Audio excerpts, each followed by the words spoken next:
He could buy anything, except meaning. When a billionaire receives an anonymous letter with a photo of a dying woman, he abandons his empire, sells everything he owns, and sets out to save a stranger. It started with an envelope. Not a sleek, metallic one that hinted at wealth or status, but a crumpled white thing, the kind a bill collector might send, tucked between glossy real estate brochures and a flyer for dog grooming. Daniel Carrington almost didn't see it. He'd come home early that Tuesday, something about the air in his office felt wrong. Maybe it was the tension in the market, or maybe it was just the silence in his chest that had been growing louder. Billionaires are supposed to be decisive, ruthless even. But Daniel hadn't felt sharp in months. His days were filled with silent boardrooms and wine he barely tasted. His estate, nestled in the Malibu hills, looked like it belonged to someone else now. Glass walls, heated floors, infinity pool, it all felt heavy. His assistant had left fresh-cut lilies on the table, his chef had prepped scallops for dinner, and still, he wandered the foyer like a guest. The envelope caught on his shoe. Urgent, the red letters said. He almost tossed it. But something, boredom, curiosity, guilt, made him tear it open. Inside, a Polaroid. A woman. Pale. Her eyes were open but she wasn't looking at the camera. There was something wrong. Her face was gaunt, lips cracked. In the background, peeling wallpaper, an oxygen tank, and the corner of a metal bed frame. On the back, in tight, rushed handwriting. Her name is Lila. Stage 4. No insurance. She's 32. I don't know who else to ask. Please. 1276 Arnett Street, apartment 4C. No name. No number. Just that. Daniel sat down slowly, the photo in his palm. He stared at it longer than he meant to. He told himself it was a prank. A sick one. Maybe someone found out who he was. Maybe this was blackmail. But there was no demand. No bank account. No threat. That night, he didn't eat the scallops. He didn't answer calls from his hedge fund partners. Instead, he sat at the edge of his king-sized bed and looked up Arnett Street. It was in Koreatown. Los Angeles, yes, but another universe. The next morning, he went. Not in a Bentley. In a rented Hyundai. Baseball cap. Hoodie. Sunglasses. He told himself it was just to see. Just to verify. 1276 Arnett was a squat, gray building wedged between a liquor store and a dental clinic that never seemed to be open. He buzzed 4C. Nothing. He climbed the stairs. The hallway smelled like bleach and boiled vegetables. When he knocked, he expected silence. But the door opened. A man, maybe early 40s, stood there. Sleep-deprived. Hollow-cheeked. Tattoos half hidden under a threadbare t-shirt. Behind him, Daniel saw the girl from the photo. Lila. The man's eyes narrowed. Who are you? Daniel hesitated. I got a letter. The man's face collapsed. He stepped aside wordlessly. Inside, the apartment was small and hot. An oscillating fan buzzed uselessly. Lila was asleep on a cot in the living room, a machine wheezing beside her. She looked worse than in the photo. I'm her brother, the man said finally. Ray. Daniel nodded. What happened to her? Pancreatic cancer. Diagnosed late. We tried everything. She's got weeks. Maybe. Ray didn't cry. He wasn't the crying kind. But Daniel noticed the cracked hands, the dark half-moons under his eyes. The rage that had no place to go. Daniel walked closer to Lila. Her eyes fluttered. For a moment, she looked at him, not through him, but at him. Then she smiled. Barely. You're the man, she whispered. He swallowed. What man? She didn't answer. She just drifted again. Ray said quietly, I sent out 10 of those letters. One to every person I could find on the Forbes list. You're the only one who came. Daniel left an hour later, silent. Drove back through traffic that seemed louder than usual. His mansion waited. But that night, he didn't go home. Instead, he parked at the edge of a cliff and sat watching the ocean. His phone buzzed with market alerts. The S&P was sliding. A storm was coming. But all he could see was her face. And her smile, like she thought he could actually do something. That was the moment. Not dramatic. Not cinematic. Just a man alone, knowing something in him had shifted. He wasn't going to turn back. Not this time. By morning, Daniel had already made up his mind. There were 1,000 reasons not to. His lawyers would object, his board would question his sanity, the press would turn it into a spectacle. But none of them knew what it felt like to walk into a stranger's crumbling apartment and feel more human than he had in a decade. He didn't announce it publicly. He just started liquidating. The first thing to go was the house. The Malibu estate had been more showpiece than home, a sprawling monument to excess. A real estate firm listed it discreetly for $84 million. Within a week, it was in escrow to a Saudi prince's nephew. Daniel took none of the calls. Next went the art, 2 Basquiats, a Rothko, and a Warhol. Sold at auction in London, quietly. He watched the live stream on mute while eating a microwaved burrito in a motel room. The private jet. Gone. The vineyard in Napa. Sold to a tech investor. His financial advisors were in full panic by now. "Daniel, what exactly are you doing?" barked Alana, his CFO, over the phone. "You're torching your net worth. We can't just." "I'm not asking for permission," he said, voice flat. "This isn't a business move. It's personal. You're destroying your future. My future doesn't need 5 cars and a vineyard." Then he hung up. He moved into a 1-bedroom Airbnb in Silver Lake. Woke up at dawn. Started volunteering at the hospital where Lila had been transferred once Daniel insisted on paying for her care. They resisted at first, there were protocols, waiting lists, bureaucratic tangles. But money softened the grind. Private room. "Best oncologist you've got," he told the administrator. "It'll cost." "Doesn't matter." And for the first time in years, it didn't. Lila was too weak for long conversations, but sometimes she smiled when he entered. Sometimes she squeezed his hand with the strength of a child. Ray was always there, sleeping in the corner, reading, refilling her water. "Why are you really doing this?" Ray asked him once. Daniel didn't answer right away. He looked at Lila, tubes snaking out from under the blankets, her breath uneven but steady. "Because when I look at her, I feel something I haven't in a long time. Guilt. No. Purpose." The days passed in a strange rhythm. Daniel stopped checking the markets. Stopped watching the news. The world outside shrank, and the hospital, with its antiseptic halls, the quiet hum of machines, became his new orbit. One morning, he arrived to find Ray pacing outside the room. Eyes red. Jaw clenched. "She crashed last night," Ray said. "They brought her back." "Barely." Daniel walked in. Lila was unconscious. Smaller than ever.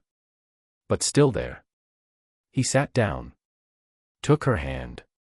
Whispered stories about places he'd been, things he'd seen, Icelandic glaciers, Tokyo subways, Kenyan safaris.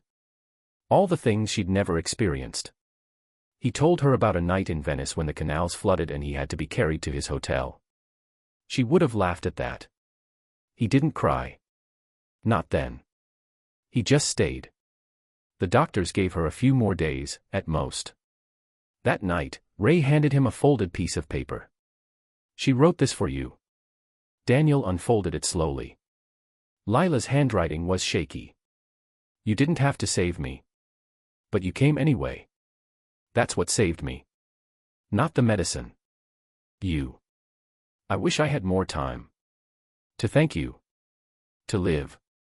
But maybe some lives aren't meant to be long, just to touch others. I hope you find whatever it is you're looking for." Daniel stared at the words long after Ray had stepped away. They were fragile and fierce, like her. He realized then, it was never about the money. It was about what the money could do. And what it couldn't. That night, he called Alana one last time. "I want to liquidate the foundation too," he said. "Turn it into a direct fund. No overhead. Just help. One person at a time. She was silent for a long time. You're really doing this? I already did. 3 days later, just after sunrise, Lila died. It was quiet. No alarms. No drama. She took one long breath, and then none at all.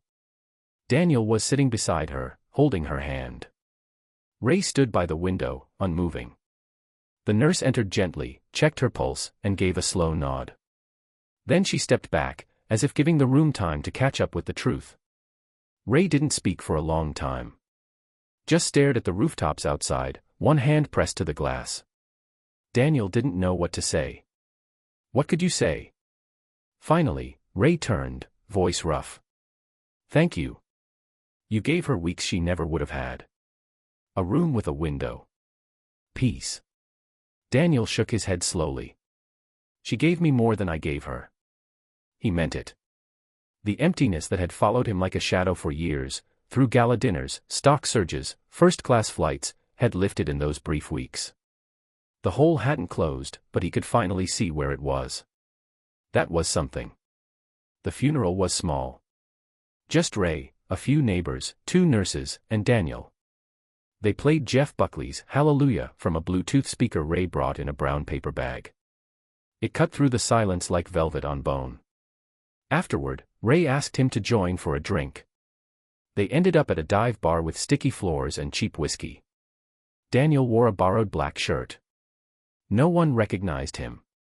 She used to love this place, Ray said, staring into his glass. Before she got sick. We'd come here after her shifts.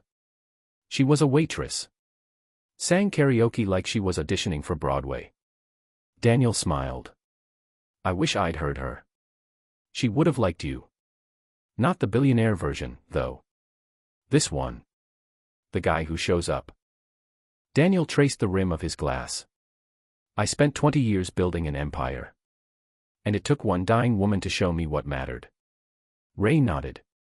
Funny how life works. Later that night, walking alone down a cracked sidewalk in a neighborhood where no one knew his name, Daniel felt something he hadn't in years, clarity. It was over. The old life. The chase. He didn't want it back. Word spread slowly. Articles began to pop up, whispered at first, then louder. Hedge fund titan liquidates assets, vanishes from Wall Street.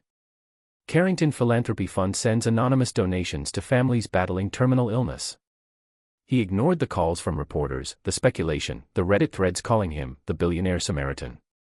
He wasn't interested in mythologizing. He was just doing the work. At a clinic in Detroit, he paid for a child's leukemia treatment. In Tulsa, he bought a wheelchair-accessible van for a single mom with ALS. In Phoenix, he paid off the mortgage for a man dying of pancreatic cancer. The stories weren't publicized. There were no press releases. Just relief, and sometimes confusion. Ray joined him. Quietly. He didn't like crowds, but he had grit. He started handling logistics, background checks, letters.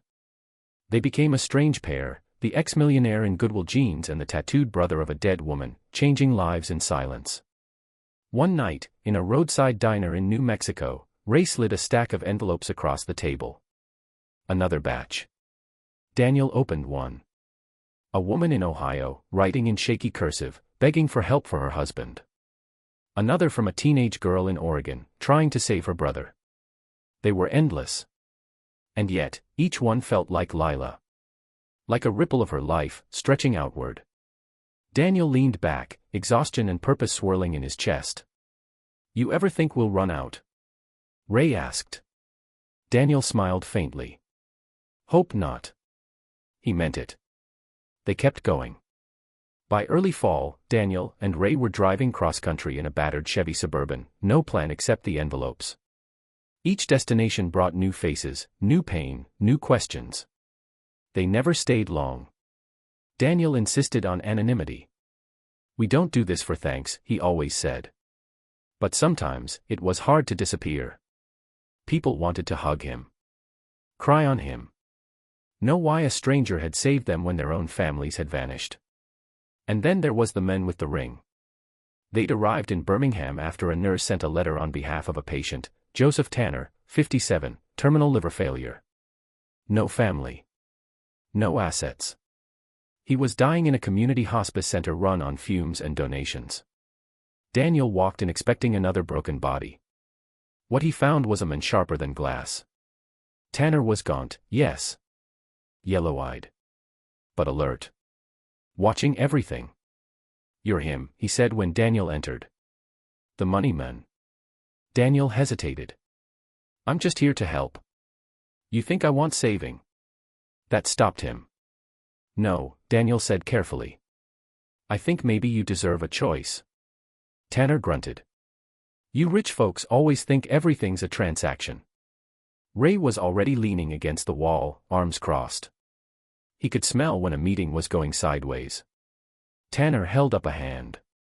On his pinky was a ring, gold, worn, engraved with a crest Daniel didn't recognize.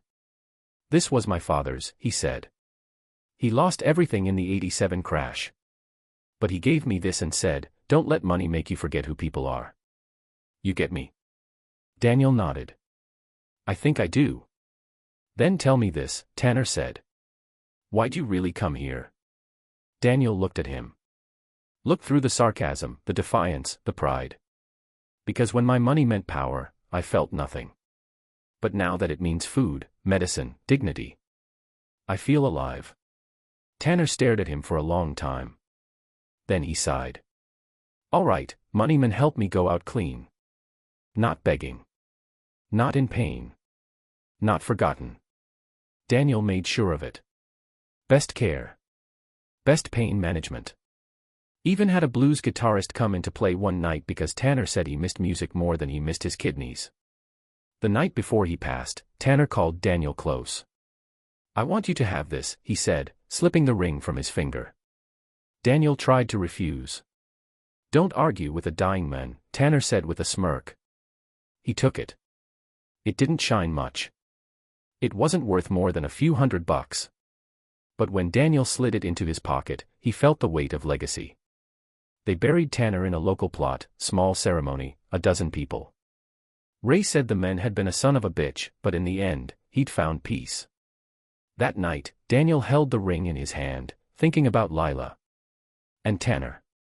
And the dozens they'd helped. "How long you think we can keep this up?" Ray asked. Daniel shrugged. "As long as it takes." They drove on. The winter brought harder cases. A burned-down trailer park in Kansas. A pregnant teen with no prenatal care in Idaho. A cancer-stricken teacher living in her car in El Paso. The stories grew heavier. Daniel had shed his last stocks. His last real estate holdings were gone. The fund was shrinking. He knew the money wouldn't last forever.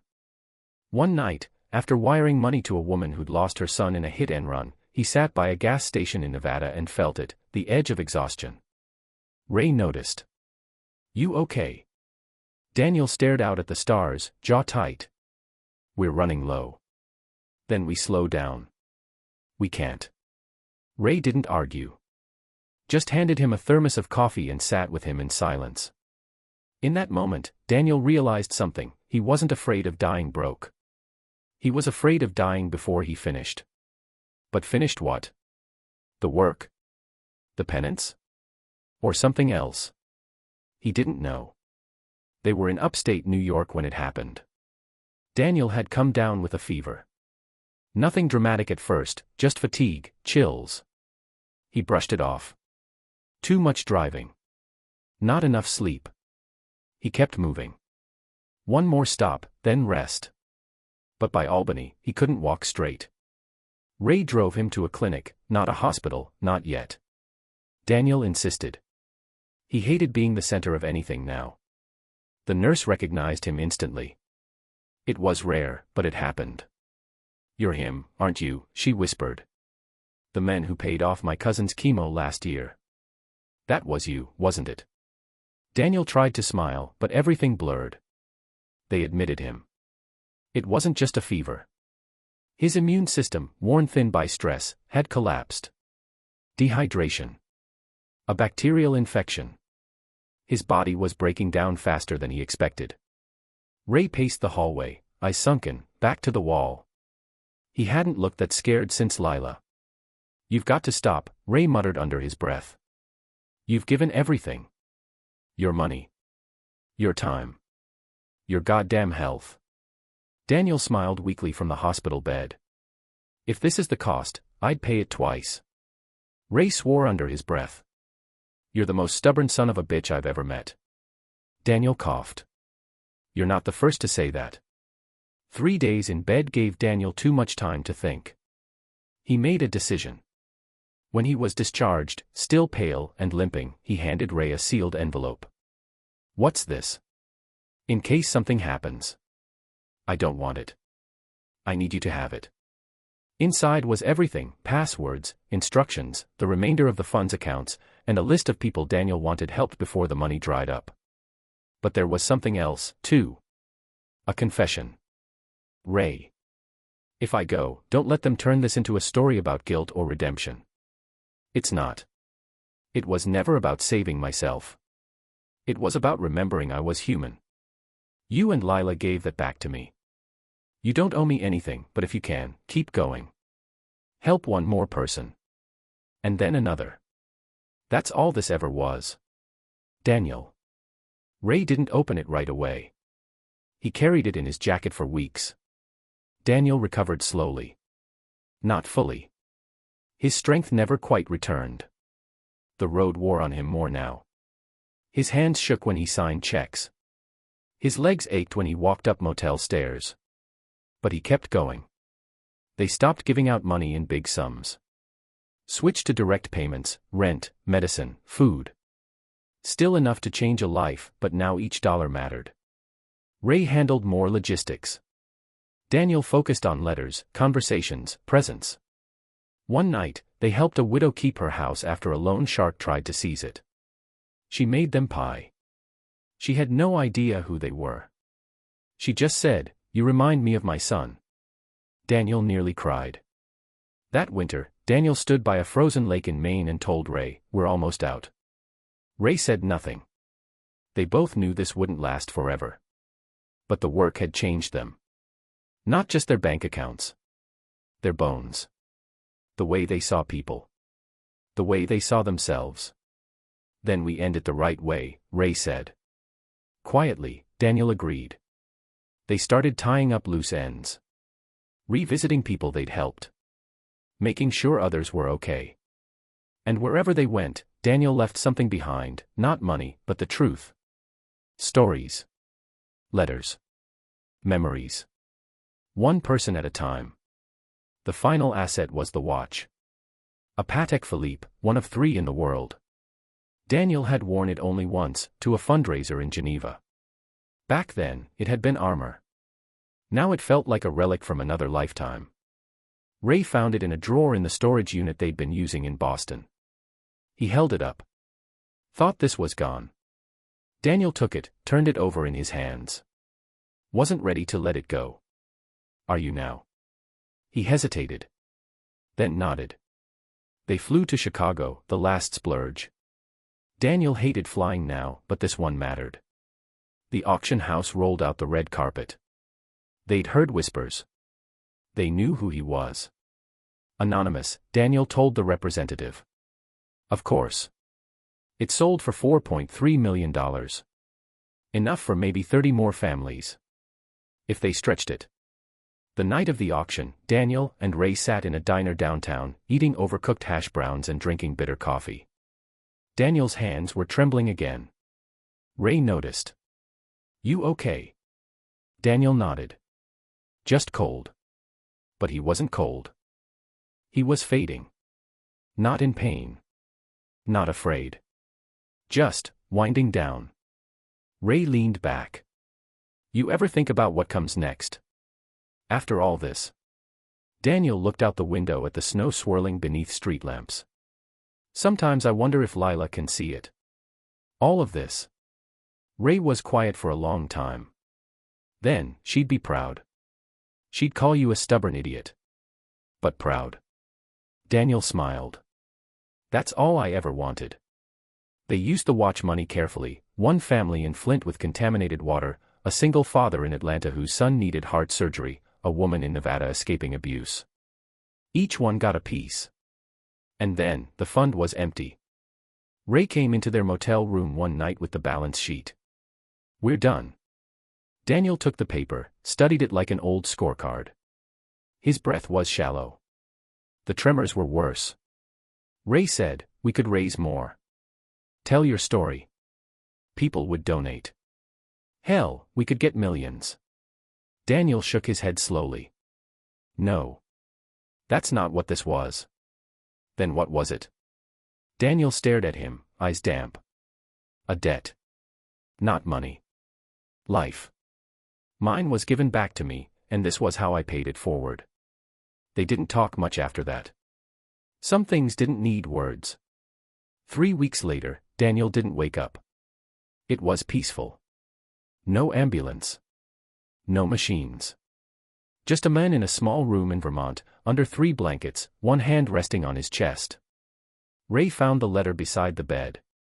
Not a will. Not instructions.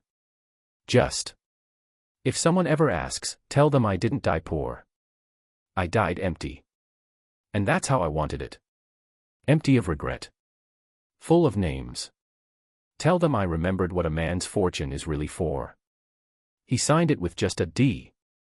Ray buried him in a small cemetery outside Montpelier. A cheap plot. No stone, just a wooden marker that read, "Daniel Carrington." He showed up. And that was it. Or so it seemed. Ray didn't go back to his old life. There wasn't one left. His apartment was long gone, the job at the warehouse forgotten. He'd become something else, not a sidekick, not a caretaker, but a witness. To Daniel's transformation. To Lila's echo. So he kept going. Not with money, that was gone, but with the method. He called it the ripple. He printed the story. Not Daniel's name, but the work. Anonymous man helps the dying, one at a time. He left copies in bus stations, cafes, DMV lines. Stapled them to church bulletin boards, left them tucked into paperback books at laundromats. The story spread. Not fast. Not viral. Just enough. And then letters started coming. First in trickles. Then in floods. People writing not to ask for help, but to offer it. A nurse in St. Paul willing to volunteer. A mechanic in Tucson offering free repairs for single moms. A retired teacher in Mississippi who started tutoring kids in shelters. A tech worker in San Jose who sent in $300 every month for whatever you need. They weren't billionaires. They didn't have private jets or Patek watches. But they showed up. Just like Daniel did. Ray bought a cheap laptop and a second-hand van. He printed out envelopes. Tracked names. Verified stories. Matched helpers to the hurting. It was chaotic, messy, slow. But it worked. Over time, he found himself surrounded. Not by wealth, by people. The ones Daniel never got to meet. The ones who believed in the work because someone before them had felt its hand. Ray never spoke publicly. Never gave interviews. He just sent out one letter, over and over. "You are not forgotten. Someone cared. Now it's your turn." And people listened. 10 years passed. By then, the name Daniel Carrington had vanished from public consciousness. No memorials. No biographies. Just a few faded financial articles about a man who vanished after selling his empire. But in the corners of America, in clinics, shelters, food banks, hospice centers, his name passed in whispers. Not as a legend. As a reason. One evening, an old woman in Topeka sat with a stranger who'd just lost everything to medical debt. She made him tea. Told him about a man who once gave everything away to save a dying girl he didn't know. "Why?" the man asked, broken. She just smiled. Because it was right. And then she handed him an envelope. On the front, no return address. Just a single phrase. "Keep it going."